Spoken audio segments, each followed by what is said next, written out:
নমস্কাৰ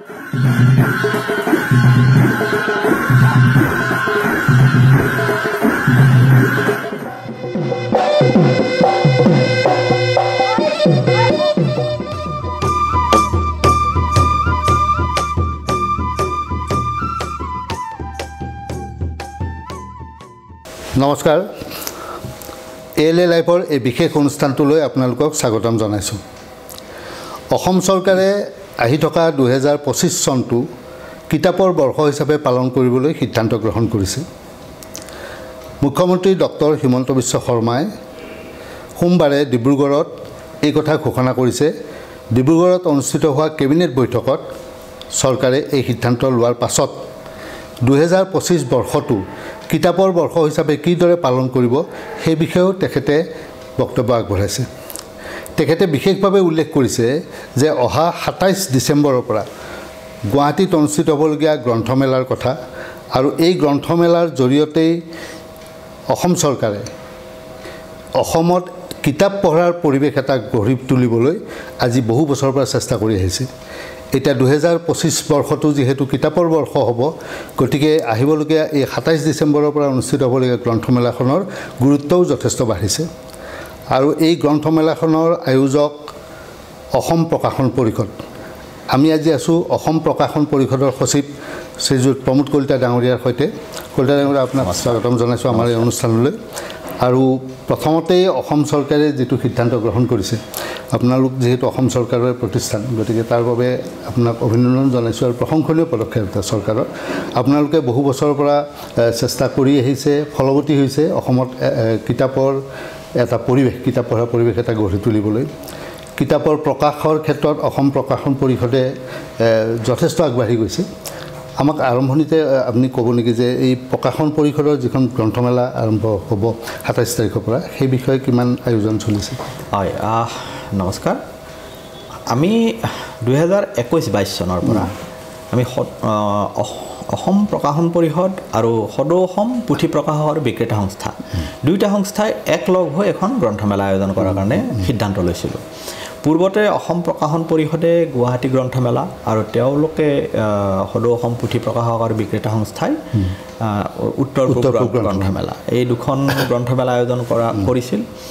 আৰু দুয়োখন গ্ৰন্থমেলা আয়োজন কৰাৰ ফলত এটা প্ৰতিযোগিতামূলক পৰিৱেশ এটাৰ সৃষ্টি হৈছিল। কিন্তু দেখা যায় যে ক্ৰেতা বা ইয়াৰ অনুৰাগী মানুহ একেখিনিয়ে। গতিকে আমি পৰৱৰ্তী সময়ত আলোচনা কৰি মাননীয় মুখ্যমন্ত্ৰীয়ে কৈছিল হিমন্ত বিশ্ব শৰ্মা ডাঙৰীয়াই যে পাৰিলে গুৱাহাটীত এখন গ্ৰন্থমেলা হ'ব লাগে, হ'লে আৰু আয়োজনটো বিশালকৈ কৰিব লাগে। সেইমতে সিদ্ধান্ত লোৱা হৈছিল যে অসম গ্ৰন্থমেলা 2021-22 অসম গ্ৰন্থমেলা হ'ল। পৰৱৰ্তী সময়ত তেখেতে পৰামৰ্শ দিছিল যে কেৱল গুৱাহাটীতেই নহয়, গুৱাহাটীৰ বাহিৰতো এই গ্ৰন্থমেলা তাৰ আয়োজনৰ যিটো সীমাটো গুৱাহাটীৰ বাহিৰলৈকে লৈ যাব লাগে। আৰু সেই মৰ্মে আমি ধেমাজি, যোৰহাট, বঙাইগাঁও, হাফলং ইত্যাদি ঠাইত আমি গ্ৰন্থমেলা আয়োজন কৰিছিলোঁ। তাৰ পৰৱৰ্তী বছৰতো আমি শিৱসাগৰ, তাৰপিছত ডিফু, এনেকুৱাকৈ ঠাইবিলাকত, গোৱালপাৰা এনেকুৱাকৈ ঠাইবিলাকত আমি কৰিছিলোঁ। আমি বাংগালোৰতো কৰিলোঁ, য'ত অসমীয়া ভাষী মানুহ আছে। আৰু এই বছৰো আমি ইতিমধ্যে গ্ৰন্থমেলা আমি দুলীয়াজানত, যোৰহাটত আৰু নলবাৰীত আয়োজন কৰিছোঁ। আমি যোৱা বছৰ শিলচৰতো আয়োজন কৰিছিলোঁ। আৰু আমাৰ আয়োজন কৰা প্ৰতিখন গ্ৰন্থমেলাই প্ৰকাশন পৰিষদ আৰু সদৌ অসম পুথি প্ৰকাশক আৰু বিক্ৰেতা সংস্থাই আয়োজন কৰা প্ৰতিখন গ্ৰন্থমেলাই সফল হৈছে বুলি ক'ব পাৰি। আৰু গুৱাহাটীত হোৱা গ্ৰন্থমেলাখন মানে সকলোতকৈ ওপৰত, যিহেতু গুৱাহাটীৰ জনসংখ্যা বেছি, ইয়াত পঢ়া শুনা কৰা মানুহৰ সংখ্যাটো বেছি, সেইকাৰণে ইয়াৰ গ্ৰন্থমেলাখনৰ এক সুকীয়া আকৰ্ষণ থাকে। এই বছৰ আমি এটা সিদ্ধান্ত লৈছোঁ যে প্ৰতি বছৰে যিদৰে চানমাৰীত হয় গ্ৰন্থমেলাখন, এই বছৰ হৈছে কি এটা যান জঁটৰ এটা পৰিস্থিতি এটা হৈছে। আৰু ইয়াতে এখন ফ্লাইঅভাৰ নিৰ্মাণ হৈ থকাৰ কাৰণে কিছু প্ৰতিকূল পৰিৱেশৰ সৃষ্টি হৈছে। সেইকাৰণে আমি আলোচনা কৰি প্ৰস্তাৱ ৰাখিছিলোঁ খানাপাৰাৰ যিখন পশু চিকিৎসা মহাবিদ্যালয় খেলপথাৰ, তাত আয়োজন কৰাৰ কাৰণে। কিন্তু তাত এটা সমস্যা হৈছিল যে আমাৰ সেই সময়খিনিত নিৰাপত্তাজনিত সমস্যা, সেইটো হৈছে কি 26 জানুৱাৰীৰ যিটো গণৰাজ্য অনুষ্ঠানটো তাত হয়। আৰু তাত হ'লে এমাহ আগতেই সেই ঠাইখন মানে হেৰি কৰি থৈ দিয়ে যে কাকো কৰিবলৈ একো নিদিয়ে। আৰু এই ক্ষেত্ৰত আমি মাননীয় শিক্ষামন্ত্ৰীৰ জৰিয়তে মুখ্যমন্ত্ৰীৰ হস্তক্ষেপ এটা বিচাৰিলোঁ মাননীয় মুখ্যমন্ত্ৰীয়ে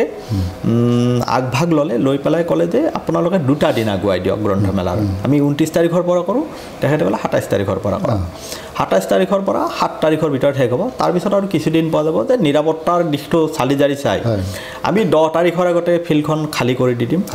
আৰু তেনেকুৱাকৈ এটা সিদ্ধান্ত হ'ল এতিয়া খানাপাৰাত প্ৰথমবাৰৰ পৰা আমি অসম গ্ৰন্থমেলা আয়োজন 27 ডিচেম্বৰৰ পৰা 7 জানুৱাৰীলৈকে 12 দিন প্ৰতি বছৰে 12 দিনে হয় আমাৰ এইবাৰো আমি আয়োজক হিচাপে আমি দুয়োটা পক্ষই যথেষ্ট কষ্ট কৰিছোঁ আৰু এই গ্ৰন্থমেলাখন সফল হ'ব বুলি ভাবিছোঁ কিয়নো এতিয়া পাব্লিচাৰ্ছৰ সংখ্যা প্ৰকাশক আৰু বিক্ৰেতাৰ সংখ্যা শতাধিক হৈছে আৰু ইতিমধ্যে ষ্টল হিচাপত গোটেই 300ৰো অধিক ষ্টল নিৰ্মাণ হৈছে গতিকে মানুহৰ উৎসাহ আছে আৰু তাত যোগাযোগৰ ক্ষেত্ৰত এটা সুবিধা যে নেশ্যনেল হাইৱে কাষতে আছে তাত পাৰ্কিঙৰ ব্যৱস্থাটো আছে আৰু মুকলি ঠাই যথেষ্ট আছে গতিকে হাতে কাছে মিলি আমি এই গ্ৰন্থমেলাখন সফল হ'ব বুলি ভাবিছোঁ আৰু মাননীয় মুখ্যমন্ত্ৰীয়ে যিটো আহ্বান জনাইছে এই আহ্বানটোৱে আমাক এটা নতুন শক্তি দিছে কাৰণ কি আমাৰ এনে লাগিছে যেন আমি 2016ৰ পৰা চলাই অহা এই যিটো গ্ৰন্থৰ পৰিৱেশ উন্নতকৰণৰ কাৰণে যিটো পদক্ষেপ এই পদক্ষেপটোৰ ফলত এক গ্ৰন্থ আন্দোলন যিহেতু মানুহে কৈ আছিল যে মোবাইলৰ কাৰণে কমি আহিছে কিন্তু তাৰ মাজতো আমি কিতাপৰ বিক্ৰী বা চাহিদা একে ৰখাৰ কাৰণে যি চেষ্টা চলাই আছোঁ সেই প্ৰচেষ্টাত মুখ্যমন্ত্ৰীৰ এই ঘোষণাই আমাক আচলতে যথেষ্ট উৎসাহিত কৰিছে আমাৰ এনে লাগিছিল যে আমি চলাই অহা এই প্ৰচেষ্টাৰ এক স্বীকৃতি হয় কথাটো হয় যে স্বীকৃতিয়ে কাৰণ কিয়নো যে ধ্ৰুপদী ভাষাৰ মৰ্যাদা যেতিয়া অসমীয়া ভাষাই পালে সেই গোটেই কথাটোতো আগভাগ লোৱা প্ৰতিষ্ঠানটোৱে হ'ল অসম প্ৰকাশন পৰিষদ আৰু ইতিমধ্যে আমাৰ ALA লাইভত আমি সেই বিষয়ে আলোচনা কৰিছোঁ আপোনালোকৰ উপাধ্যক্ষ সুমন্ত চলিহা ডাঙৰীয়াই সেই বিষয়ে ব্যাখ্যাও কৰিছে আৰু এতিয়া ধ্ৰুপদী ভাষাৰ মৰ্যাদা লাভ কৰাৰ পাছত 2025টো কিতাপৰ বৰ্ষ হ'ব কেৱল যে অসমীয়া কিতাপ এনেকুৱা ধৰণৰ নহয় অসমৰ বিভিন্ন ভাষা জনগোষ্ঠীয় ভাষা আছে সকলো কিতাপেই হয়তো এই গুৰুত্ব লাভ কৰিব কিন্তু এই কিতাপ বুলি ক'লে যেতিয়া ভাষাৰ কথাটো আহে গতিকে ভাষা আৰু কিতাপ এই দুয়োটাৰ ক্ষেত্ৰত প্ৰকাশন পৰিষদ ওতঃপ্ৰোতভাৱে জড়িত গতিকে আপোনালোকৰ পৰিকল্পনা মই সেই পাৰ্টলৈ যোৱাৰ আগতে এই কথাটো যে এই প্ৰকাশন পৰিষদৰ এই গ্ৰন্থমেলাখনত প্ৰতিষ্ঠান কেনেধৰণৰ আহিব আৰু কোন কোন সাহিত্যিকক আপোনালোকে আমন্ত্ৰণ জনাইছে হয় আমি ইয়াতেতো ধৰি লওক ভাৰতবৰ্ষখনত বহুত আছে প্ৰকাশন প্ৰতিষ্ঠান কিন্তু আমাৰ গুৱাহাটীত প্ৰধানকৈ অসমীয়া বাঙালী হিন্দী ইংৰাজী এইকেইটা ভাষাৰহে কিতাপ চলে গতিকে সেইকাৰণে যিখিনি প্ৰকাশক আহে প্ৰধানকৈ কলকাতা আৰু দিল্লীৰ পৰা আৰু যিবিলাক আন্তৰ্জাতিক প্ৰতিষ্ঠান তাতো আজি সেইবিলাকৰো আছেই আৰু মানে কি দিল্লীত তেওঁলোকৰ অফিচ আছে গতিকে তাৰ পৰা আহে যেনে উদাহৰণস্বৰূপে হাৰ্পাৰ কলিন্স আহিব পেংগুইনৰ কিতাপ আহিব পেংগুইনৰ যোগদান কৰিব তাৰপিছত কলকাতাৰ বহুকেইটা আছে ডেজ পাব্লিকেশ্যনৰ পৰা আৰম্ভ কৰি এনেকুৱাকৈ বহুতকেইটাই যোগাযোগ কৰিছে আৰু ইয়াত আহিব বুলি কথা দিছে গতিকে এইবিলাকৰ বাহিৰেও আমাৰ অসমৰ প্ৰায়বোৰ প্ৰকাশন প্ৰতিষ্ঠান আহিব এতিয়া কিছুমানে চখতে এটা পাব্লিকেশ্যন খোলে তেওঁলোকৰ কথাটো বেলেগ কিন্তু যিবিলাকে এইটো কাম হিচাপে লৈছে তেওঁলোকৰ ইয়াতে যোগদান তেওঁলোকে ৰৈ আছে এই হেৰিখনৰ কাৰণে গ্ৰন্থমেলাখনৰ কাৰণে গতিকে গোটেইখিনি মিলি আমি এইটো সফল হ'ব বুলি ভাবিছোঁ আৰু কাক আমন্ত্ৰণ জনাইছোঁ আমি আমন্ত্ৰণ জনাইছোঁ প্ৰথম দিনাৰ আমাৰ মাননীয় মুখ্যমন্ত্ৰী থাকিব আৰু শিক্ষামন্ত্ৰী থাকিব আমি সচৰাচৰ শিক্ষামন্ত্ৰী আৰু মুখ্যমন্ত্ৰীৰ বাহিৰে আমি সকলোৰে সহযোগিতা লাগিব কিন্তু কেৱল মন্ত্ৰীক আমন্ত্ৰণ কৰিম MLAক আমন্ত্ৰণ কৰিম এই ধাৰণাটোৰ পৰা লাহে লাহে আমাৰ মুখ্যমন্ত্ৰীয়ে ওলাই আহিবলৈকে কৈছে যে বিভাগীয় মন্ত্ৰীৰ বাহিৰে সকলো মন্ত্ৰীৰে সহযোগিতা লাগিব কিন্তু তাত কিমানখিনি লিখা মেলাৰ সৈতে জড়িত কৰা মানুহক জড়িত কৰিব পাৰি তাৰ ওপৰত গুৰুত্ব দিবলৈ কৈছে শিক্ষামন্ত্ৰী ডাঙৰীয়াও সেইটো ওপৰতে দিছে গতিকে আমি দিল্লীৰ প্ৰথম দিনা এগৰাকী লেখক তথা বিশিষ্ট সাহিত্যিক হিন্দুল সেনগুপ্তা তেখেত আহিব আৰু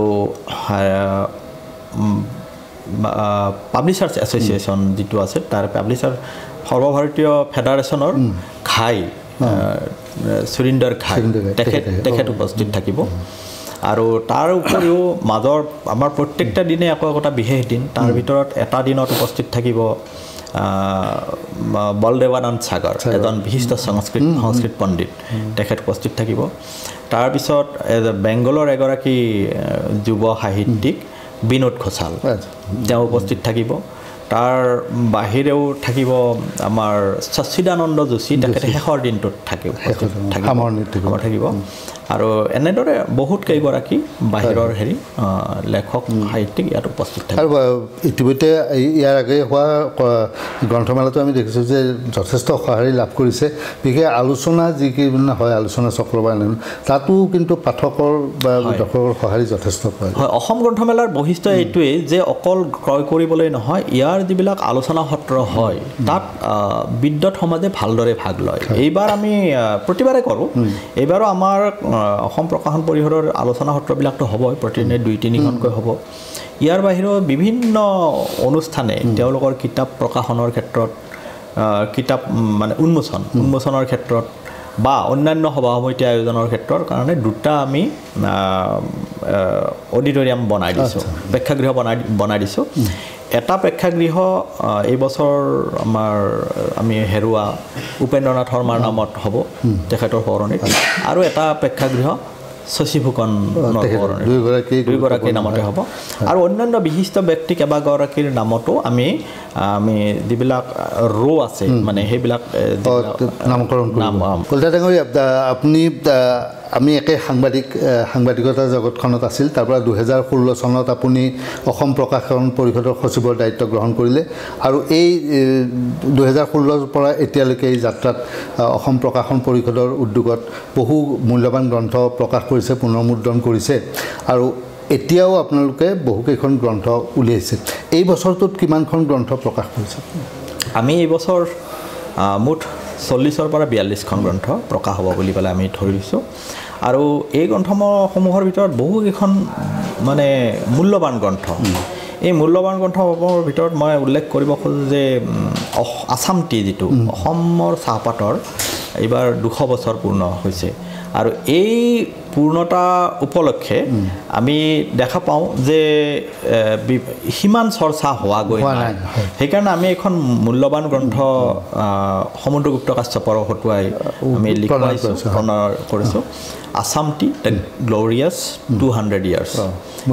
মূল্যৱান এইখন কিতাপ আমি গ্ৰন্থমেলাৰ উন্মোচনৰ দিনাই প্ৰথম উদ্বোধনীৰ দিনাই উন্মোচন হ'ব ইয়াৰ বাহিৰেও আমি এখন গ্ৰন্থ মূল্যৱান গ্ৰন্থ হৈছে অসমৰ নৃগোষ্ঠীয় ইতিহাস এইখন সম্পাদনা কৰিছে আমাৰ ধ্ৰুৱজ্যোতি বৰা ডক্টৰ ধ্ৰুৱজ্যোতি বৰা ডাঙৰীয়াই সেইখনৰ প্ৰথম খণ্ডটো আমি এই গ্ৰন্থমেলাতে উলিয়াই দিম তাৰ ভিতৰত আৰু এটা কথা হৈছে যে কুমাৰ ভাস্কৰ বৰ্মাৰ বিষয়ে কোনো ইংৰাজী বা অসমীয়া কোনো ভাষাতে কিতাপ নাই নাটক হৈছে কিবা হৈছে কাব্য হৈছে কিন্তু তথ্যভিত্তিক গ্ৰন্থ নাই আৰু এইটো আমাৰ কাৰণে অতি দুখৰ কথা আমাৰ অনুৰোধ মৰ্মে এখন গ্ৰন্থ প্ৰণয়ন কৰিছে ডক্টৰ গজেন্দ্ৰ অধিকাৰীদেৱে এই গ্ৰন্থখন হৈছে কুমাৰ ভাস্কৰ বৰ্মাৰ বিষয়ে লিখা গ্ৰন্থ এইখন এইবাৰ প্ৰকাশ হ'ব ঠিক তেনেদৰে শিলভদ্ৰৰ ৰচনাৱলী তেখেতে বহুত মূল্যৱান আমি আপোনালোক জানে যে নৱকান্ত বৰুৱাৰ ৰচনাৱলী প্ৰকাশ কৰি আছোঁ আমি এইবাৰ 5ম খণ্ডত প্ৰকাশ কৰিম আমি নিৰ্মল প্ৰভা বৰদলৈৰ ৰচনাৱলী প্ৰকাশ কৰিছোঁ তাৰো এটা খণ্ড আমি প্ৰকাশ কৰাৰ চেষ্টা দিছোঁ তাৰ বাহিৰেও আমি এটা কাৰ্যসূচী এটা পৰিকল্পনা কৰিছোঁ যে যেতিয়া আজাদী কা অমৃত মহোৎসৱ চলি আছিল সেই সময়তে চাইছিল যে অসম তথা ভাৰতবৰ্ষৰ যিবিলাক অবন্দিত মানে হিৰো যেনে গমধৰ কোঁৱৰ অসমৰ অবন্দিত বুলি কৈছোঁ কিয় যাত বুৰঞ্জীত 1-2 লাইন আছে ঠিক তেনেদৰে যিবিলাক লেৰিক লৈ মানে শ্বহীদক লৈ মানে বিশেষ চৰ্চা হোৱা নাছিল যেনে ধৰি লওক নানা চাহেব তাৰপিছত লক্ষ্মীবাই তাৰপিছত ধৰি লওক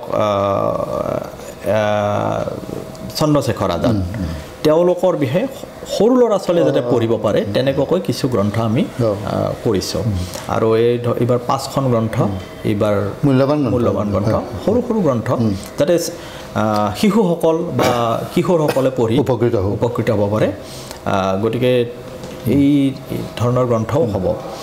বিজ্ঞান বিষয়ক গ্ৰন্থ আমি এলানি গ্ৰন্থ আমি এইবাৰ ছপাম তাৰ বাহিৰেও পৃথিৱীৰ বিখ্যাত যিবিলাক ক্লাছিক মানে ধ্ৰুপদী শিশু গ্ৰন্থ সেই গ্ৰন্থবিলাকৰ এটা মানে সংক্ষিপ্ত তাগৰণ এটা সেইটো কৰিবলৈ অসমীয়াতে এইটো কৰিছোঁ আমি প্ৰায় 20খনমান গ্ৰন্থ এই ধৰণৰ কৰিছিলোঁ যোৱা বছৰ 10খনমান হ'ল এই বছৰ 10খন উল্লেখযোগ্য বৰঙণি হ'ব শিশুৰ কাৰণে আৰু খুব ভালকৈ অনুবাদ কৰা হৈছে ভালকৈ পৰীক্ষা কৰা হৈছে তৃতীয়তে আমি শিশুৰ গ্ৰন্থৰ ক্ষেত্ৰত বাংলা ভাষাটো এইবাৰ আমি 4খন গ্ৰন্থ আমি বড়ো ভাষাত 4খন গ্ৰন্থ আমি শিশুৰ গ্ৰন্থ আৰু এই যে বাংলা আৰু বড়ো এইকেইখন গ্ৰন্থ আমি অসমীয়াৰ পৰা অনুবাদ কৰাইছোঁ গতিকে এইটো এটা উল্লেখযোগ্য কথা হ'ব যেনেকৈ পখিলা বুলি প্ৰফুল্লদত্ত গোস্বামীৰ এখন আছিল সেইখন শিখৰি বুলি ওলাব হেৰি বড়ো ভাষাত প্ৰজাপতি বুলি ওলাব বাংলা ভাষাত খুব উল্লেখযোগ্য কাম তাৰপিছত আসাম দেশেৰ গল্প বুলি পেলাই এখন অসম দেশৰ সাধুকথা সেইখন ওলাব গতিকে এনেধৰণৰ আমি কৰিছোঁ ইয়াৰ বাহিৰেও বহুকেইখন মূল্যৱান গ্ৰন্থ ওলাব গতিকে মানে এই গ্ৰন্থমেলা যিখন গ্ৰন্থমেলা আৰম্ভ হ'ব 27 ডিচেম্বৰত 3 বজাত উদ্বোধন হ'ব গতিকে সেই গ্ৰন্থমেলাখনত এনেধৰণৰ বহুকেইখন মূল্যৱান গ্ৰন্থ পোৱা যাব দৰ্শক বা পাঠকসকলে পাব মই শেষত আপোনাক সুধিব বিচাৰিছোঁ যে যিহেতু মাত্ৰ এটা দিন আগতে মুখ্যমন্ত্ৰী ডাঙৰীয়াই ঘোষণা কৰিলে কিতাপৰ বৰ্ষ হিচাপে গতিকে এই বছৰটোত 2025 বৰ্ষটোত নিশ্চয় অসম প্ৰকাশন পৰিষদৰ নিজাববীয়াকৈ কিছু কাৰ্যসূচী ল'ব হয় আমি পৰিকল্পনা ইতিমধ্যে কৰি থৈছিলোঁ 25 চনত আমি প্ৰায় 100 গ্ৰন্থ শিশুৰ কাৰণে উলিয়াম বুলি ভাবিছোঁ 100 গ্ৰন্থ মানে পৰিকল্পনা ৰাখিছোঁ 100টো কৈ নহ'লেও 50 হ'ব কিন্তু লক্ষ্যটো 100 আৰু শিশুৰ মানে এইটো অলপ আমি যোগাযোগ কৰি আছোঁ তামিলনাডু চৰকাৰৰ সৈতে তেওঁলোকৰ তাত সেই চৰকাৰে স্বীকৃত সেই চৰকাৰৰ দ্বাৰা অনুমোদিত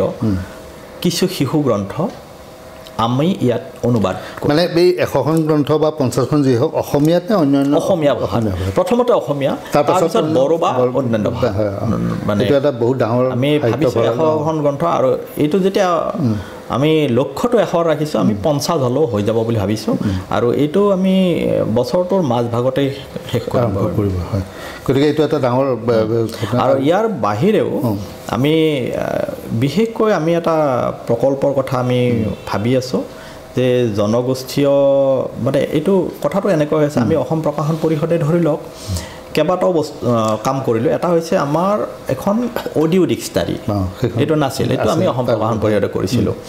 আমাৰ নিজৰ ফণ্ট নাছিল এইটো আমি অসম প্ৰকাশন পৰিষদে কৰিছোঁ আৰু এনেকুৱাকৈ ডিজিটেল আৰু কেইটামান এপ আমি কৰিছোঁ যিবিলাকে আমাৰ জনগোষ্ঠীয় ভাষাৰ সৈতে বা অন্যান্য ভাষাৰ সৈতে এক সমন্বয় সৃষ্টি কৰিব পাৰে সেইটো ক্ষেত্ৰত আমি আলোচনা কৰি আছোঁ হয় শেষত আপুনি আমাৰ দৰ্শকসকলক কিবা আহ্বান জনাব লাগিব বুক ফেয়াৰ মই আৰু এটা কথাই ক'ব খোজোঁ যে গ্ৰন্থমেলা আহিলে অকল আপুনি অহাই নহয় আপোনাৰ পৰিয়ালটোক লৈ আহক প্ৰথম কথাটো হৈছে কি নিজৰ ল'ৰা ছোৱালীক যেতিয়া লৈ আহিব তেওঁলোকে সেই স্মৃতি কেতিয়া আমি যেতিয়া প্ৰথম 84 চনত যেতিয়া গ্ৰন্থমেলালৈকে আহিছিলোঁ সেই স্মৃতি আজিও আমাৰ মনত হৈছিল গতিকে আজি যদি শিশুক লৈ অহা যায় বিভিন্ন ঠাই ফুৰাবলৈকে নিয়ে নিশ্চয় তেওঁলোকে ফুৰিবই আপোনাক ধন্যবাদ জনাইছোঁ আপোনাৰ খুব ব্যস্ত সময় যে বুক ফেয়াৰৰ কাম চলি আছে তাৰ মাজতো আমাক এইখিনি সময় দিছে আৰু কিতাপৰ বৰ্ষৰ কথাটো আপোনাক আকৌ অভিনন্দন জনাইছোঁ ধ্ৰুপদী ভাষাৰ মৰ্যাদাও লাভ কৰিলোঁ আমি গতিকে অসম প্ৰকাশন পৰিষদৰ পৰা আৰু হয়তো বহু আমি মূল্যৱান বৰঙণি লাভ কৰিম অসমীয়া সাহিত্যৰ ঘৰলৈ আপোনালোকে অৰিহণা আগবঢ়াই যাব ধন্যবাদ জনাইছোঁ আজি অনুষ্ঠান